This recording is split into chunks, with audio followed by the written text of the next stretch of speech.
So, Boxing Fanaticos, this is Anna here to do another boxing post-fight analysis. This post-fight analysis is between Terrence Bud Crawford and the new WBC and WBO unified, yes, unified 140-pound champion of the world, Terrence Bud Crawford.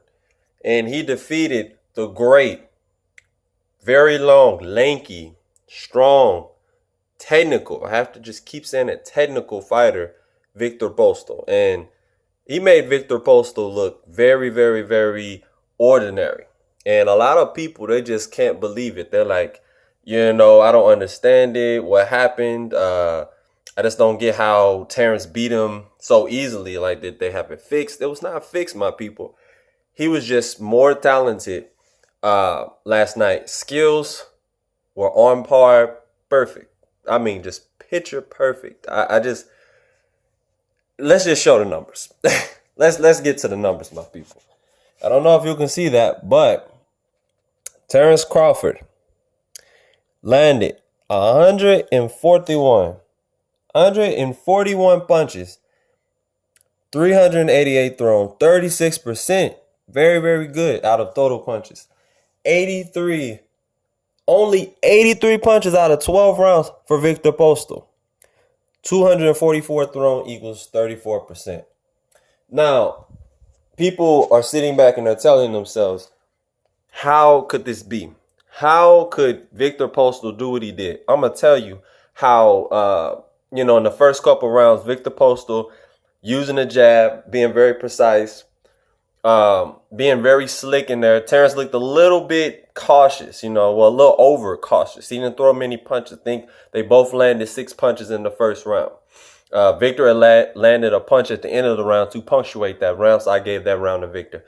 Round two, I had Terrence almost. Well, no. I did have Victor win in the second round and actually the third round.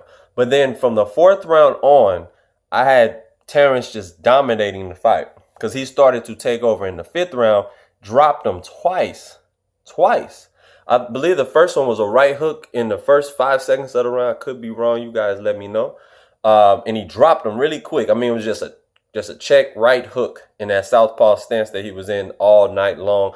Footwork, amazing, impeccable footwork. Range and timing was so key. He looked like a southpaw Mayweather in there last night. Beautiful, beautiful performance. I won so much money too. I'm not going to disclose how much, but just know it's in a couple thousand range. I just did not expect Terrence to do it in that fashion. I did bet on a 12-round decision, but I was just surprised. Bet with some of the homeboys or whatnot. But anyway, back on topic. Fifth round, dropped him twice, and I was just like, wow, because Victor Postal has not been dropped twice from what I know of. Next is the power punches. Let's get to the power punches, my people. Let's get to the power punches. The power punch numbers, it was just it's amazing to see how he took away Victor's power punch. When everybody else thought that, what is, Terrence gonna do when Victor's jabbing in his face constantly jabbing in his face, right? And for him to take over the way he did, taking away his jab, parrying the jab. He was parrying the jab so many times, my people. So many times he was just parrying the jab of Postal. And he told people, you think he has a good jab? I'm going to show you I have an even better jab. Now let's get to it.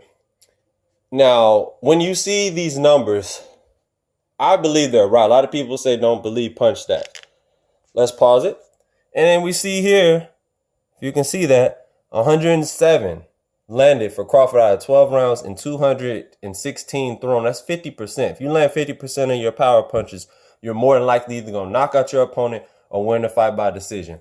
And he won by unanimous decision last night. Now, one of the first card was off to me, but the second and third card is pretty right. 55 landed for Postal, which is embarrassing to me. And he only got to throw 137 because of Crawford's impeccable movement. I mean, his movement was so smooth and slick. and the way he was throwing his punches.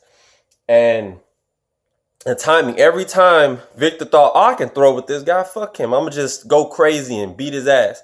Terrence was asserting his dominance by moving him, turning him, the art of control. He would put his arm around Victor Postal's back, like right around his back, like the back of his neck. And he would turn him every time Victor thought he was going to throw something big.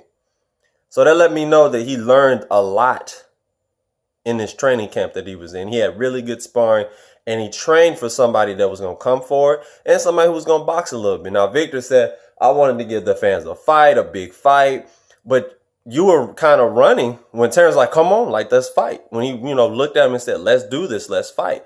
He didn't look like he wanted to do it. So, Terrence sat there right in the pocket, ready to throw. Yes, he was moving around a lot in the first, I'll say 7 or 8 rounds.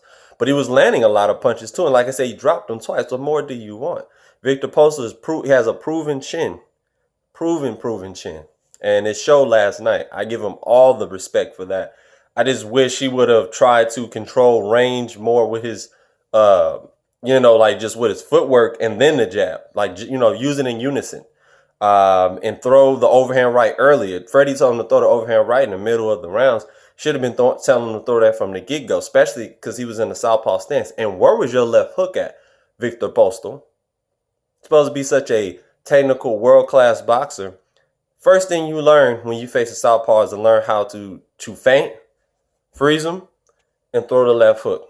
And I'm going to just show you what I mean. You have this. It's simple. Very, very simple. You take your time. Right? Freeze him and throw the left hook. He's in the southpaw stance. Give him little subtle feints. Act like you're going to the body. Or you can act like you're going to the body with your right because he has such a long one. And come up with the left. He didn't do the 2-3 at all last night. While he was in the orthodox stance, Terrence in the southpaw, he could have easily threw a feint like that and bow. Make it short. And he would have caught him. His jab, he just kept doing this for range without doubling, tripling it up. You have to do that but then at the same time, I have to think about it. Terrence was taking away his jab, constantly taking away his jab. So I'm going to just give Terrence an A last night. I'm not going to say an A+ because he didn't get the knockout. I still want him to get the knockout, but he got an A from me. And you got to tell me what you think in the comment section below. What do you think about his performance? Were you disappointed because he didn't get the knockout? Who should he face next? I say he faced Manny Pacquiao. If he can't face Manny Pacquiao, should he go up to 147 and take Vargas' title? Or should he just stay at 140 and dominate? You guys be the judge. I say if his body allows him to stay at 140 for the rest of this year, and in 2017 take over the 147-pound division, he will be stronger. I believe he will be in even more shape. And I have 2 more videos coming up with Oscar Valdez, my guy right there, undefeated, put on the show. He stole the show last night with his brilliance, just brilliant boxing skill.